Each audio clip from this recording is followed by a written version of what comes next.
Football is not only a man's game. While there are 22 men on the field, there's plenty of women behind the scenes, on the sidelines and in the stands that are just as invested in the game as they are. Right, and with the new NFL season kicking off, we've all heard the lines, you only like a team just because your husband likes it, or you're only watching to impress the guys.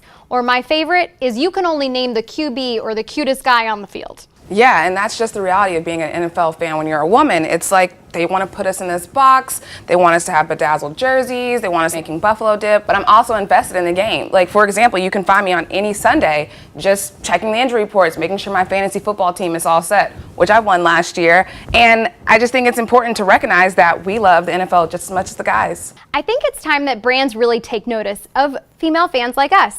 And it seems like in other sports and other arenas, other sponsors and brands are taking notice. And, you know, with Gatorade's campaign, the Win from Within, tapping into that emotional moment, tapping into female role models in other sports like Serena Williams, they really are capturing the stories that inspire us. Brands like Under Armour have recognized a ballerina in Misty Copeland as a legitimate athlete. That is something that's never happened before. It's paying dividends for a brand like Under Armour, where their women's business has increased over 60% since they started that campaign. That's amazing, and I love that campaign. And I think that there's a growing number of women influencers that brands could tap into to really leverage and utilize in their campaigns to connect to avid female fans. I mean, for example, take Beth Mowins. She's the first woman announcer since 1987. Then you have Sarah Thomas, who was the first NFL official. And then you have assistant coaches like Jen Welter, Catherine Smith.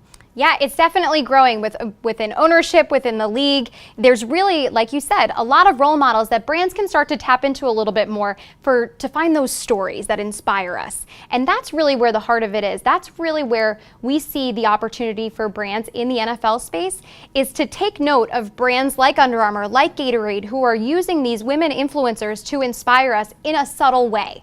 We want to be shown wearing authentic jerseys, knowing players, knowing strategy.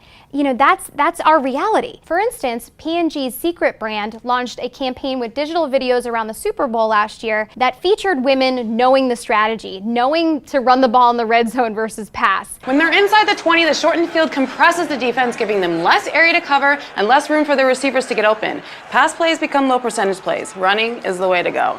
So to showcase that in a way in marketing that really speaks to women has a huge impact on fans like us. Yeah, and Taylor's digital sports team partnered with ABX to do an independent study that showcased what can happen when brands utilize influencers to speak to their consumers. And in addition to the female influencers that I mentioned before, there are plenty of marquee NFL players who brands can leverage in a way that appeals to both male and female fans. Right, we saw when you get the content right to the right people at the right time and speak to them in their avid NFL language, that's when you build a brand's business. So we saw lifts in brand reputation, purchase intent, all of those that really bring a customer into the purchase funnel.